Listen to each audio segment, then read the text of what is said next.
नमस्कार।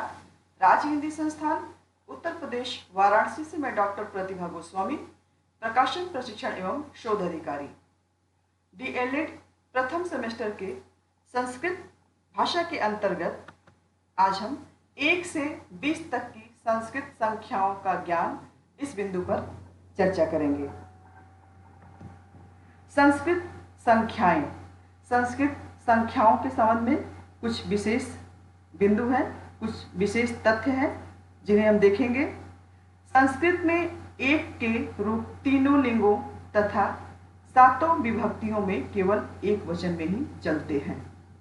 वाक्य से ही स्पष्ट है कि जो एक की संख्या होती है उसके रूप तीनों लिंगों अर्थात पुल्लिंग, नपुंसक लिंग और स्त्रीलिंग, तीनों लिंगों में तथा 7 विभक्तियों अर्थात प्रथमा, द्वितीया, तृतीया, चतुर्थी, पंचमी, षष्ठी और सप्तमी, इन 7 विभक्तियों में चलते हैं।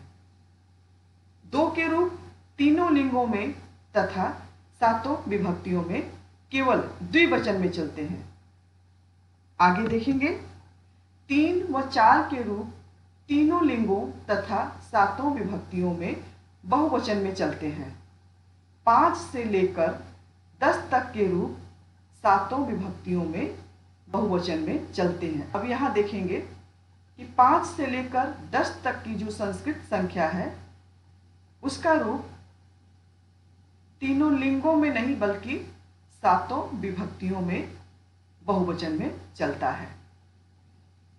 4 तक की संख्या का हमने देखा कि तीनों लिंगों और 7 विभक्तियों में बहुवचन में रूप इनका चलता है।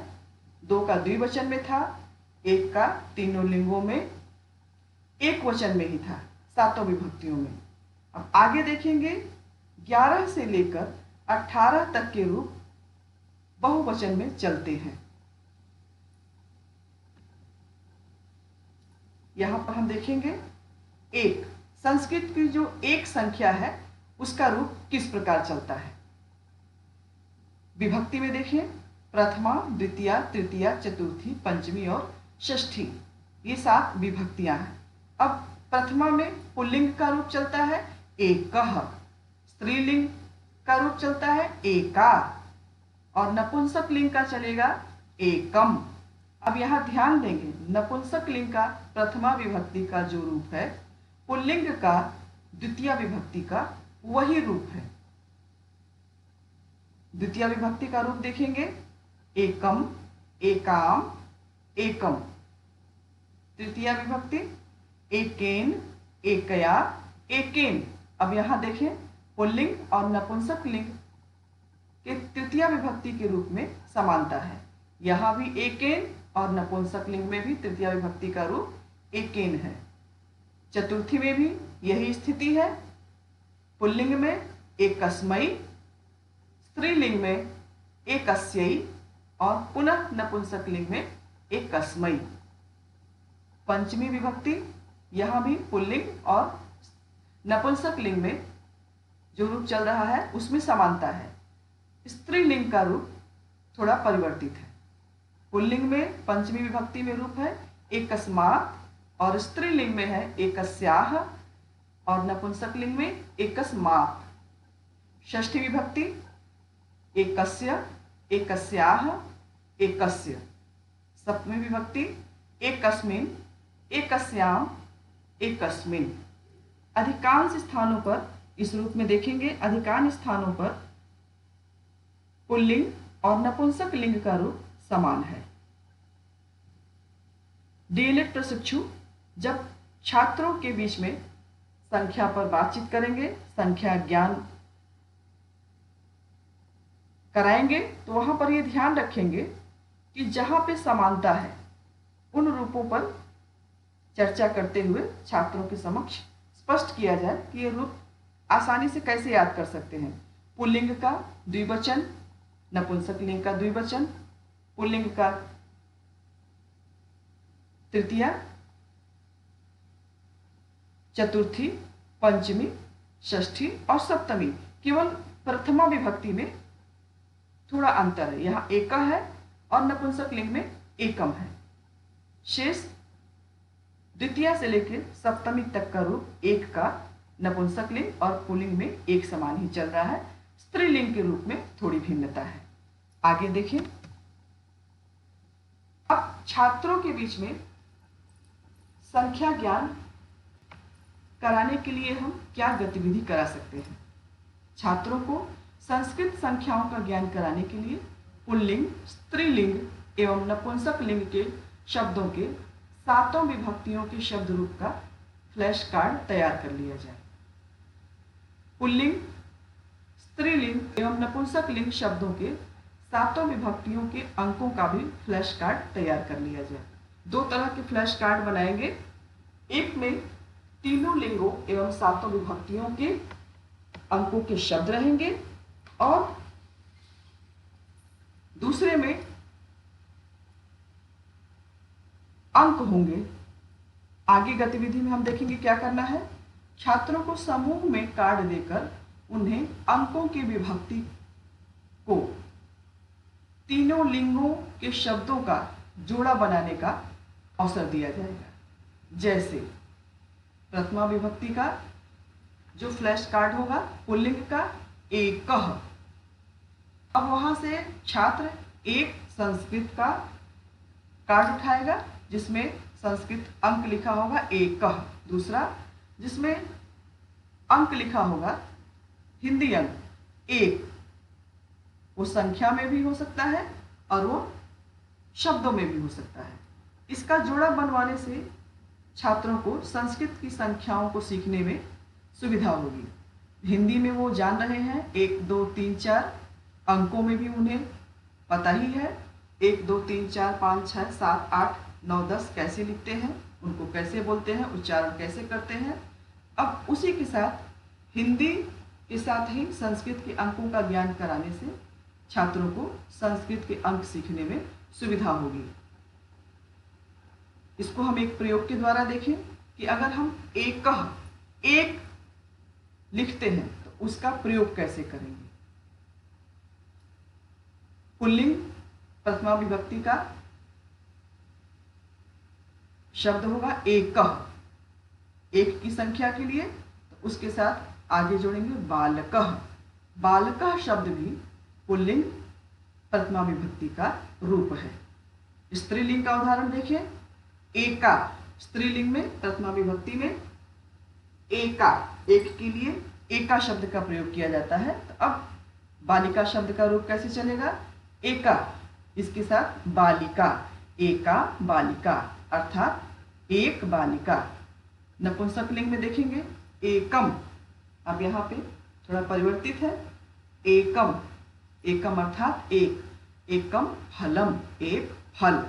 इस तरह का ऐसा प्रयोग प्रशिक्षु कार्ड बनाकर भी करा सकते हैं और श्यामपट पर भी इसको लिखकर छात्रों को बता सकते हैं, समझा सकते हैं। आगे तृतीया विभक्ति के तीनों लिंगों में संस्कृत के एक अंग का प्रयोग। अब एक अंक जो यहाँ पर है वो तृतीया विभक्ति में इसका रूप कैसे चलता है हम ये देखेंगे और उन रूपों का प्रयोग कैसे कर सकते हैं छोटे छोटे वाक्य में। इसके दो फायदे हैं। बच्चे संस्कृत अंकों के बारे में तो जानेंगे ही जानेंगे, उन अंकों के साथ उसी विभक्ति का रूप जोड़कर छोटा संस्कृत का वाक्य भी बना लेंगे। जैसे पुल्लिंग अंक तृतीया विभक्ति का एकेन, एकेन के साथ बालक का रूप बनेगा बालकेन, एकेन बालकेन। स्त्रीलिंग का एकया बालिकया, नपुंसक लिंग का एकेन हनेन।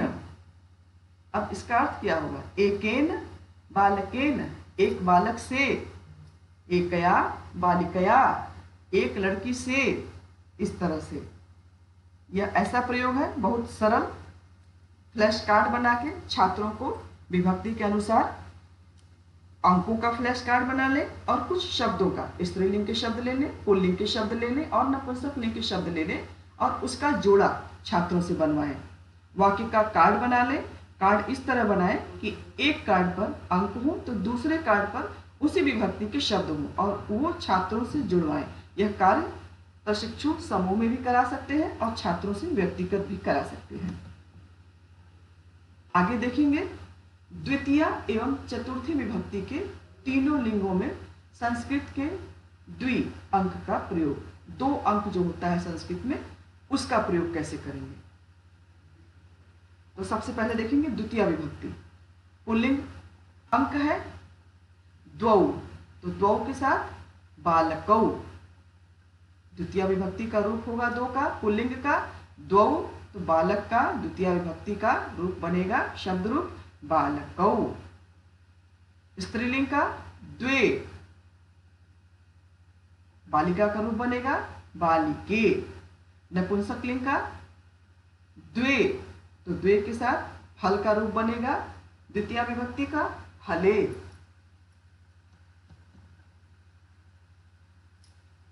अब 1 से 20 तक की संस्कृत संख्याएं, इसे देख लें।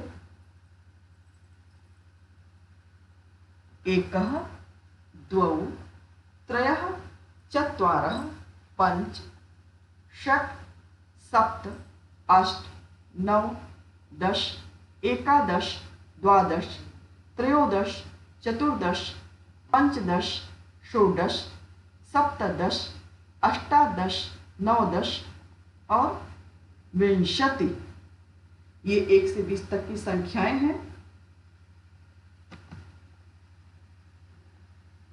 आगे हम देखेंगे संस्कृत संख्याओं के ज्ञान हेतु कक्षा कक्ष में कराई जाने वाली गतिविधियां। अब 1 से 20 तक की संस्कृत संख्याएं छात्रों को कैसे सिखाएं, इस पर थोड़ी चर्चा करेंगे। कक्षा के छात्रों का समूह बना लिया जाए और प्रत्येक छात्र को संस्कृत के अंकों की 2-2 संख्या दे दी जाए। जैसे 1, 2 एक छात्र को दिया जाए तो दूसरे छात्र को 3, 4। ये एक सामान्य संस्कृत की सामान्य संख्याओं का ज्ञान 1 से 20 तक करा दे। 10 छात्रों के बीच में 1 से 20 तक की संख्याओं को दे दिया जाए। प्रत्येक छात्र को 2-2 संख्या दी जाए, बता दिया जाए मौखिक रूप से प्रथम चरण में। द्वितीय चरण में इन्हीं छात्रों को फ्लैश कार्ड दे दिया जाए संख्याओं का, जो कि पूर्व में बना के रखा हुआ है। वो कार्ड छात्रों को दे दिए जाए और उन अंकों को बोलने का अभ्यास कराया जाए। एकः, हिंदी में एक बोलता है तो संस्कृत में आप उसे बताएं एकः, अर्थात एक। आगे कराएं, इसमें गतिविधि को थोड़ा आगे बढ़ाएं। समूह में दी गई संख्या का उच्चारण कराने के बाद जब छात्र शुद्ध उच्चारण कर ले संख्याओं का, समझने लगे कि त्रयः माने 3 ही होता है, चत्वारः माने 4 ही होता है, पंच माने 5 ही होता है, तब कॉपी पर लिखने का अभ्यास कराएं। 1 से 20 तक की संस्कृत संख्याओं के फ्लैश कार्ड छात्रों को देकर उसे अवरोही क्रम में लगवाया जाए। यह कार्य प्रशिक्षु छात्रों से समूह में करवाएं। 1 से 20 तक के फ्लैश कार्ड बना लें और फ्लैश कार्ड की संख्या एक ही ना हो, 1 से 20 तक की कम से कम 4 सेट बना लें। छात्रों को 4 समूह में बैठा दें और ये फ्लैश कार्ड ऐसे हो जिसपे न तो हिंदी का अंक लिखा हो और न तो हिंदी का शब्द लिखा हो और न ही अंक लिखे हों। केवल संस्कृत अंक को संस्कृत में ही लिखा हो, वो भी शब्दों में लिखा हो। ये कार्ड दे दें और छात्रों से कहें कि इसको क्रम में लगाओ, आरोही क्रम में लगाओ। 1, 1, 2, 3, 4 इस क्रम में लगाएं।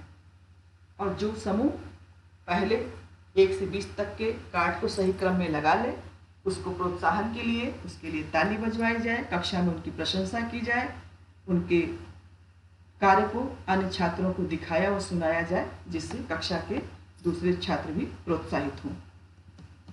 इसी के साथ धन्यवाद।